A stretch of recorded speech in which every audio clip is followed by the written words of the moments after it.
माहम ने अपना असली चेहरा दिखा दिया और ज़ारा ने माहम को माफ कर दिया। ड्रामे की आने वाली एपिसोड बहुत ही ज्यादा इंटरेस्टिंग होने वाली है। आने वाले एपिसोड में आप लोग देखेंगे कि जब ज़रून की माँ ज़ारा से बात कर रही होगी तो उसी पल ऊपर से माहम आ जाएगी और आते सारी कहेगी कि तुम कब तक ज़ारा यहाँ पर रुकी रहोगी, मैं हूँ ना तुम्हारी अम्मी की देखभाल करने के लिए, तो तुम्हें किस बात की टेंशन है, तुम अपने घर जा सकती हो। ज़ारा ये सुनकर परेशान हो जाएगी और सोचेगी कि आखिरकार माहम भाभी ऐसा क्यों करना चाह रही हैं। ये देखकर ज़रून की माँ और भी बीमार पड़ जाएगी और ज़ारा इस सारी सिचुएशन को देखते हुए और भी ज्यादा परेशान हो जाएगी। ज़ारा माहम से कहेगी कि भाभी आप यहाँ से चली जाएं, आपकी वजह से अम्मी की तबीयत बिगड़ती चली जा रही है। माहम गुस्से में कहेगी कि अपनी जुबान बंद रखो, तुम कौन होती हो मुझ पर रोब झाड़ने वाली, मैंने आज तक अपनी अम्मी की बात नहीं मानी तो तुम्हारी कैसे मानोगी। फिर ज़ारा ज़रून को कॉल करेगी और ज़रून को सब कुछ बताएगी, लेकिन ज़रून जब घर वापस आएगा तो माहम तो चाल ही बदल लेगी, सारे इल्जाम ज़ारा पर डाल देगी कि उसने तो मुझ पर हाथ उठाने की कोशिश की है। ज़रून भी ज़ारा की एक बात नहीं मानेगा और उसे कहेगा कि तुम अपने घर क्यों नहीं चली जाती, यहाँ रहकर तुम माहम को भी डिस्टर्ब कर रही हो और अम्मी की तबीयत पर भी असर पड़ रहा है। ज़रून के मुंह से ये सुनकर ज़ारा अपने घर वापस चली जाएगी। फिर शफक घर वापस आएगी माहम से बदला लेने के लिए। ज़ारा भी प्लान बनाएगी कि कैसे माहम की सच्चाई सबके सामने लेकर आनी है और शफक उसका पूरा साथ देगी। जब ज़रून शफक को घर में देखेगा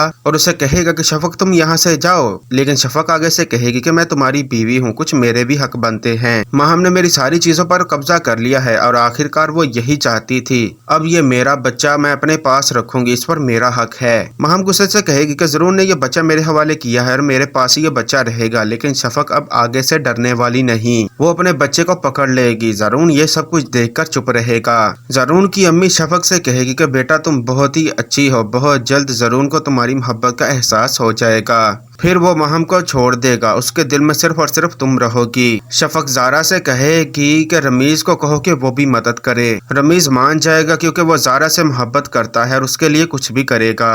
फिर शफक राशिद के पास जाएगी और उसे बहुत ही ज्यादा पैसे देगी और उसे कहेगी कि सच बता दो कि तुम्हें माहम ने ही भेजा था ना। पहले तो राशिद चुप रहेगा, लेकिन बाद में पैसों के लालच में कहेगा कि हाँ मुझे माहम ने ही भेजा था। फिर शफक कहेगी कि अब तुम ज़रून के सामने जाकर सारा सच उगल दो। राशिद मान जाएगा और ज़रून से कहेगा कि शफक बिल्कुल सच कह रही थी, माहम आपको धोखा दे रही है, उसने ही मुझे भेजा ताकि आपके दिल में शफक के लिए नफरत पैदा हो। ज़रून सबूत मांगेगा और राशिद सारे सबूत दिखा देगा, तब जाकर ज़रून को अपनी गलती का एहसास होगा। तब ज़ारा को कहेगा कि तुम मेरे साथ चलो, हमें शफक से माफी मांगनी है, हमसे बहुत बड़ी गलती हो गई है। अब शफक भी माहम को सजा देगी क्योंकि उसके साथ भी बहुत ही ज्यादा बुरा हुआ है, क्योंकि ज़ारा भी अब हमारे साथ है। तो नाज़रीन ये सब कुछ देखेंगे आप आने वाली एपिसोड में।